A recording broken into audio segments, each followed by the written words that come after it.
Hello and welcome back to our channel. Today we're taking a thrilling deep dive into one of television's most explosive shows of the 80s, The A-Team. Spanning 5 seasons from 1983 to 1987, it was loaded with action, humor, and outrageous stunts, making it a childhood favorite for millions. In this video, we'll fuse together all the fascinating behind-the-scenes stories you might have heard, plus a whole lot more.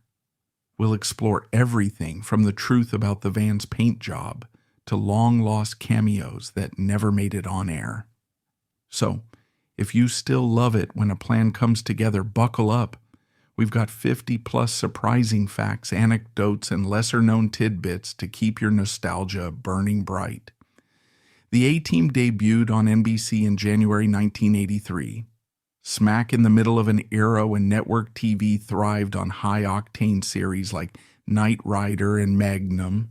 P.I. Stephen J. Cannell and Frank Lupo, who co-created the show, wanted something that combined comedic banter, over-the-top action, and a band of misfit heroes on the run. Their concept centered on 4 Vietnam veterans framed for a crime they didn't commit, eventually teaming up as soldiers of fortune for hire. The idea blended elements of westerns, military dramas, and caper films, resulting in a show that felt larger than life. 1. It almost got a completely different title. While the A-Team is short, punchy, and memorable, Cannell and Lupo initially toyed with more literal titles like the Soldiers of Fortune, referencing the characters' mercenary status. However, the network felt that the A-Team conveyed the notion of an elite, top-tier group, and the simpler moniker won out. It stuck and became instantly iconic when the show launched. 2. The show's central premise. The entire narrative hinges on a covert mission in 1972. The men were ordered to rob the Bank of Hanoi to help end the Vietnam War. After pulling it off, they returned to headquarters only to find their commanding officer murdered and all proof of their mission destroyed. Wrongly convicted and imprisoned, the 4 veterans escaped and became fugitive heroes, helping those in need while dodging relentless military police. This framework gave the series its episodic structure. The A-Team swoops in, solves a local crisis, and narrowly slips away before the authorities can nab them. 3. George Peppard and Mr. T's legendary rivalry. When the show started, George Peppard was the biggest name on the cast list, recognized for his film work like Breakfast at Tiffany's. But with Mr. T's star power sky high after Rocky III, audiences quickly gravitated toward B.A. Baracus. Not only did Mr. T become the show's poster face, he also snagged a higher salary than Peppard, creating tension that was never fully resolved. Rumor has it that Mr. T once demanded certain crew members be fired, inflaming Peppard's displeasure even more. The result? The two often refused to speak off camera. Interestingly, Mr. T and George Peppard had more in common than they realized. Peppard served in the Marine Corps from 1946 to 1948, earning the rank of corporal. Mr. T, born Lawrence Tureau, enlisted in the Army after being expelled from college, serving as a military policeman. While their relationship off-screen was tense, at least they shared authentic military backgrounds on a show that heavily featured ex-soldiers. 4. Peppard's habit of tweaking lines. Peppard took Hannibal's persona seriously, occasionally rewriting or ad-libbing lines that felt too flat. Stephen J. Cannell encouraged him as Hannibal's witty, cigar-chomping energy became a linchpin of the series. Insiders say some of the best snappy one-liners were Peppard's own improvisations, made minutes before the cameras rolled. 5. The gag that wasn't supposed to last. Fans fondly recall the ongoing bit where B.A. must be drugged, tricked, or knocked unconscious to get on a plane. Initially, the writers intended it as a one-time joke, But viewers loved the comedy gold. The fear of flying gag was soon woven into nearly every storyline, giving Murdock, Hannibal, and Face ample chances to rile up the hot-headed BA-6, the iconic gold jewelry, and a theft scare. Mr. T's gold chains, originally valued at tens of thousands of dollars, were part of his persona both on screen and off. During Season 3, however, there was a scare when all of Mr. T's jewelry vanished from his dressing room. An over-enthusiastic fan had breached set security, borrowed the bling, and caused hours of production delays until it was finally recovered.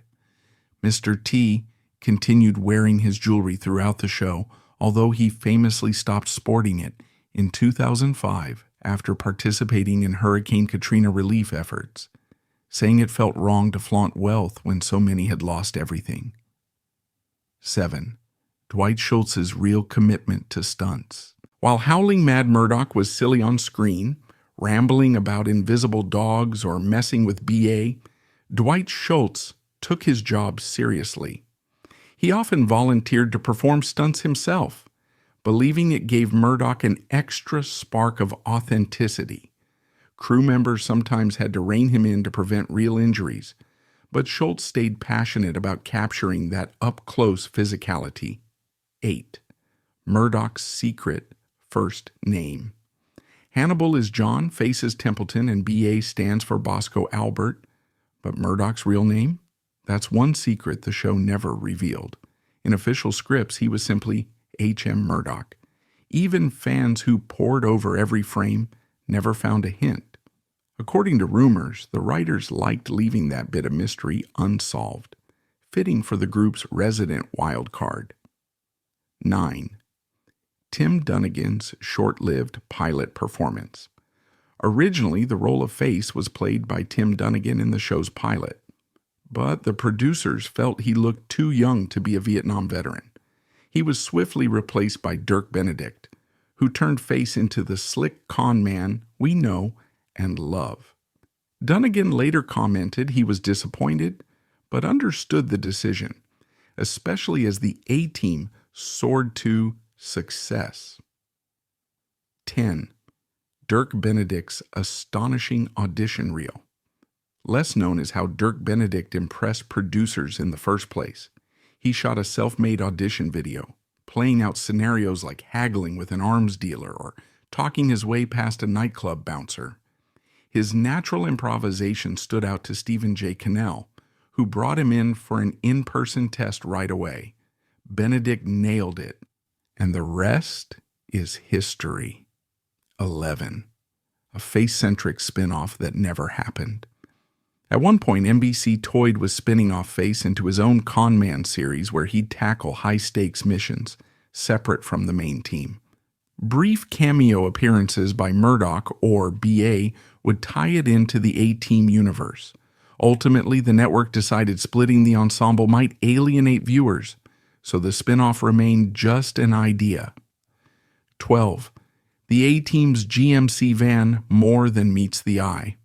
To many fans, the black and red GMC Vandura is practically a fifth team member, but one persistent misconception is that it was purely black and red. In reality, there was a distinctive gray stripe above the red. It sometimes looked all black under low lighting, and toy replicas usually omitted the gray, thus fueling the Mandela effect. A key reason the van soared over ramps or flipped majestically during chase scenes. Secret hydraulic or pneumatic systems installed underneath for specific stunts. Crews would remove these gadgets once filming wrapped, so the van could be reused for tamer scenes. That way, production could control the van's acrobatics without destroying an entire fleet of GMCs every time. Some dedicated viewers have scoured junkyards and online auctions for authentic 1980s GMC parts, aiming to build perfect A-Team van clones. Brothers Liam and Jerome Brett famously traveled worldwide to source the correct interior panels, rims, and paint. Their final product is often hailed as the most accurate replica in existence, right down to the front brush guard. 13. Surprising guest stars and nearly forgotten cameos. The show was so popular that mainstream entertainers wanted in on the fun. Hulk Hogan appeared as himself in 2 episodes, flexing his wrestling fame for comedic effect. Boy George headlined an episode humorously titled Cowboy George, and funk icon Rick James popped in for a cameo. The contrast between these flamboyant stars and the team's rough and tumble style created some of the season's most memorable moments. Wheel of Fortune's Pat Sajak was set to cameo in a Season 4 script where the A-Team rescues a kidnapped talk show host, played by Sajak himself. Unfortunately, scheduling conflicts and network reshuffles caused the episode to be scrapped before it even began filming. That cameo remains one of those great what-ifs in the show's history. Producers approached music legend Isaac Hayes to appear as a suave nightclub owner hiring the A-Team to protect his venue from local crime. Hayes was on board initially, but a concert tour clashed with production dates. Ultimately, the storyline pivoted to feature a fictional musician, leaving fans imagining how much cooler it might have been with Hayes' trademark charisma. 14. Beyond bullet storms and explosions. Despite constant shootouts and pyrotechnics, the A-Team famously avoided showing deaths on screen. Cars flipped, bad guys flew out of windows, but they'd emerge with a groan rather than a fatal injury. The only major exception was General Fulbright's death in The Sound of Thunder. Fans found that moment all the more shocking because it stood out from the show's usual cartoon-like violence. In Germany, regulators deemed the show too violent, airing only 26 of its 98 episodes. Oddly enough, British censors also expressed concern, labeling the A-Team's brand of vigilante justice as glamorizing violence. As a result, UK channels sometimes edited out certain chase or shootout scenes, showing the program in later time slots to keep younger viewers from imitating the comedic fisticuffs.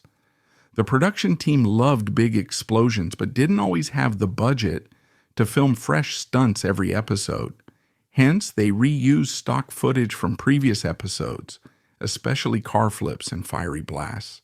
Eagle-eyed fans can spot the same Jeep tumbling down a cliff multiple times, spliced into different storylines. 15. The struggles and changes in later seasons. During Season 4, personal tragedy struck Mr. T's family, and he clashed with the show's producers over the grueling on-location shoots, like filming on a cruise ship with faulty air conditioning. At one point, he famously had himself helicoptered away from the set. While there was talk of firing him, the situation eventually cooled, and he returned, albeit with heightened demands and ongoing friction behind the scenes. Amy Allen, Melinda Kulia, joined in Season 1 to address criticism of an all-male cast. Yet tension with George Peppard reportedly led to her being sidelined and eventually written out in Season 2. Marla Heasley's character, Tanya Baker, fared no better. Peppard bluntly informed her that the show wanted to remain 4 guys and just 4 guys, making it clear she wasn't integral to the team. By Season 5, Robert Vaughn joined as General Hunt Stockwell. He requested a clause allowing him to direct at least 1 episode. He was eager to try his hand behind the camera. However, scheduling never aligned in his favor, so that ambition remained unrealized. Eddie Velez played Frankie Dishpan Santana, introduced as a special effects wizard in Season 5. Interestingly, Velez had experience in stage set design before his acting career took off. He advised the props department on practical effects to make Frankie's illusions believable, a neat example of art imitating life. Season 5 also featured Tia Carrere as a singer named Tia. She was expected to become a recurring figure, but her management negotiated a music deal that demanded her full attention. She left the show after only a few episodes, never to return. Fans wondered if her storyline would wrap up in some grand fashion, but it simply vanished as quickly as it began. NBC's scheduling meddled with the A-Team at various points, creating perplexing continuity. In Season 5, the intended finale, The Gray Team, aired before the second-to-last episode, without reservations. In the earlier broadcast, Murdock's t-shirt reads, "Just Fi," signifying closure, whereas in the later aired without reservations, it says "Almost Feeney." The confusion left fans scratching their heads as they tried to piece together the final storyline. 16. Mike Post's rousing theme. A highlight of the A-Team is its instantly recognizable theme by composer Mike Post, also known for Magnum, P.I., Hill Street Blues, Quantum Leap, and L.A. Law. His catchy trumpet-blaring composition set the tone for every action-packed adventure and remains one of the most beloved TV themes of the decade. 17. Battlestar Galactica Easter Egg. Dirk Benedict previously played Lieutenant Starbuck in Battlestar Galactica. In one A-Team episode, a Cylon, the menacing robot from Galactica, casually strolls past Face, who glances over with confusion. It's a cheeky nod to Benedict's sci-fi past, and a fun treat for eagle-eyed fans. 18. The comics and novels. Alongside the show, the A-Team branched into comic books and novels, including 3 official comic issues and roughly 10 novels, some published only in the UK. These stories gave fans even more over-the-top escapades to enjoy, though continuity varied, as different writers interpreted the characters in their own style. 19. The Unused cartoon pilot. Believe it or not, producers once considered a Saturday morning cartoon version of the A-Team, featuring toned-down violence and a single gold chain for BA to avoid aggressive imagery. After seeing the early concept art, NBC scrapped it, fearing that removing the show's explosive action would lose the entire A-Team vibe. 20. Magnum, P.I., or Knight Rider crossover? NBC briefly contemplated a crossover event, maybe pairing the A-Team with Knight Rider or Magnum, P.I. They'd join forces in a 2-part TV special where Kit helps the guys outrun a syndicate, or Magnum crosses paths with Hannibal's crew in Hawaii. Unfortunately, rights issues and scheduling conflicts made it impossible, leaving fans only to imagine the face-off between B.A.'s distinctive van and Michael Knight's talking car. Decades after its original run, the A-Team still sparks passion among fans. On YouTube, you can find a spate of unofficial documentaries exploring filming locations, analyzing behind-the-scenes drama, and interviewing guest actors who had small but memorable parts. Some fans go on pilgrimages to iconic shoot spots, such as the West Coast hillsides where so many chase scenes took place, 21, Season 5, and the final curtain. By the 5th season, the A-Team's ratings dropped significantly. NBC was juggling other hits, and the network wanted to refresh its lineup. The show's formula, while initially beloved, seemed to tire out as new audiences turned to different trends. As a result, the A-Team saw less promotional push, and many episodes got shuffled in broadcast order, adding to the confusion. Co-creator Stephen J. Cannell famously fought to keep the show's trademark extravaganzas, like big chase sequences and comedic shootouts. When the network demanded cuts to special effects and stunts, Cannell lamented that explosions were half the fun. He tried reusing footage to maintain the spectacle, but the diminishing budget became ever more apparent in later episodes. The second-to-last episode, The Gray Team, was planned as the official series, Capstone, featuring introspective moments about how the squad might finally clear their names. But NBC accidentally aired it prematurely, then showed without reservations in reruns months later. Fans who followed the broadcast in real time found the finale anticlimactic and muddled. 22. the 2010 movie adaptation. In 2010, director Joe Carnahan brought the A-Team to the big screen, starring Liam Neeson as Hannibal, Bradley Cooper as Face, Rampage Jackson as B.A., and Charlton Copley as Murdock. While it had the show's spirit of wild escapades, Mr. T criticized the film for its higher body count and what he considered a lost sense of fun. He missed the family-friendly comedic approach where bullets flew, yet no one died. 23. Mr. T's I Pity the Fool, not in the show. A common misconception is that B.A. Baracus frequently said, "I pity the fool." In reality, Mr. T's famous line debuted in Rocky III, not the A-Team. Nevertheless, fans continually associate that phrase with the mohawked mechanic because it encapsulates B.A.'s bold persona. 24. A subtle nod to Vietnam vets. Hannibal's character was partly inspired by Lieutenant Colonel Gordon Bo Gritz, a real-life Special Forces soldier who dedicated his life to locating American POWs in Southeast Asia. Gritz's daring exploits gave the writers a reference point for Hannibal's unwavering commitment to helping others, especially those left behind by government bureaucracy. 25. General Fulbright's significance. General Fulbright's death in The Sound of Thunder remained one of the show's few glimpses of real tragedy. It reminded viewers that war has lasting consequences and that even the unstoppable A-Team could face genuine loss.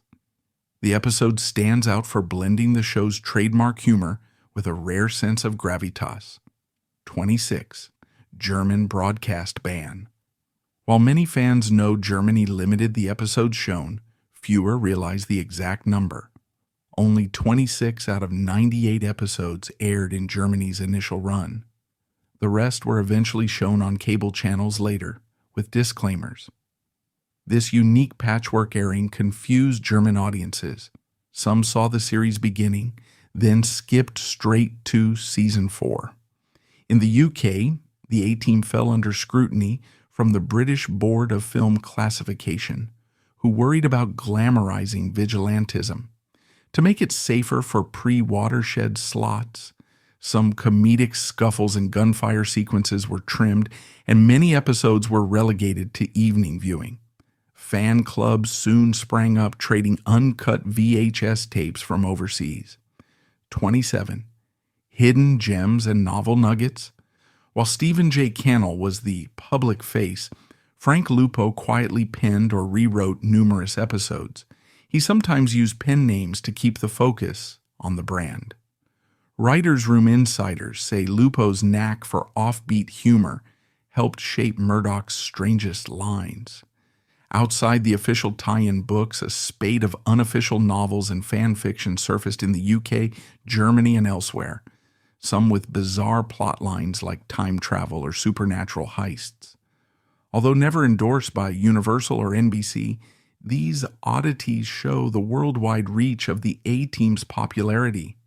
Though Hannibal was a cigar aficionado, George Peppard was more into cigarettes in real life and smoked heavily for decades. He quit cigarettes in 1992 following lung cancer surgery. Sadly, he passed away from pneumonia 2 years later, still battling health issues. Nonetheless, his portrayal of Hannibal remains one of television's iconic leader figures. Once you notice the Cylon cameo strolling past Face, you'll never unsee it. The inside joke is especially funny considering Benedict's stoic side glance as if recognizing a piece of his old life. Fans of Battlestar Galactica often cite this as one of TV's best meta-crossovers. 28. Production tricks and legacy. Dirk Benedict had an ever-evolving closet, from swanky tailored suits to camouflage fatigues. By Season 4, the costume department counted over 100 different outfits just for Face. Meanwhile, B.A. mainly stuck to overalls, mohawk, and gold. Hannibal wore various disguises, and Murdock cycled through t-shirts with quirky slogans like Just Fi or Almost Fini. Blowing things up looks expensive, and it is. But the show's crew devised creative, thrifty ways to keep the on-screen mayhem coming. They'd film multiple takes of an explosion from different angles, then splice the footage into future episodes. They also repurposed damaged vehicles, swapping out bumpers and paint jobs so that the same truck could appear in different chase scenes. Modern technology has brought a renaissance of A-Team appreciation, with fans traveling to old filming locations and comparing then and now images. You'll find entire YouTube channels devoted to analyzing the color differences in the van or dissecting each stunt's real-world feasibility. It's an enduring testament to how the show still captivates enthusiasts, often inspiring them to produce documentary-quality tributes. Robert Vaughn, who joined as the mysterious General Stockwell, had negotiated a chance to direct an episode. While he contributed story ideas, scheduling conflicts prevented him from ever calling the shots officially. Still, he influenced the final season's darker tone, nudging the show from a purely light-hearted adventure toward espionage territory.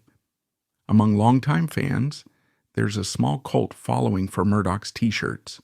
The Almost Fini shirt appeared in Without Reservations, teased a looming finale, while the Just Fi shirt in the Gray Team signaled the ending that never quite matched up in broadcast order. These meta-fashion statements became part of the show's charm, a quirky in-joke for anyone paying close attention. Finally, the A-Team's enduring appeal lies in its perfect mix of buddy cop humor, inventive action, and a moral code. These guys might bend the law, but they always help the innocent. Its cameo-laden episodes, unforgettable theme music, and iconic van keep it lodged in pop culture memory. Yes, it's campy, but that's part of its charm. The A-Team reminds us that every problem can be solved with enough brains, brawn, and of course, explosives. And there you have it, folks. 20-plus in-depth facts, behind-the-scenes revelations, and fresh insights into the A-Team, the show that taught us to love ragtag heroes, crazy stunts, and cunning disguises. Whether you grew up watching it in the 80s or discovered it later through reruns, the A-Team continues to captivate new generations. If you enjoyed this deep dive, give us a thumbs up and subscribe so you never miss a new video. Thanks for tuning in, and remember, if you ever need to hire soldiers of fortune, well, you know whom to call. Until next time, stay curious, stay nostalgic, and keep the spirit of Hannibal's I love it when a plan comes together in your heart. Thanks for watching, and we'll see you in the next video.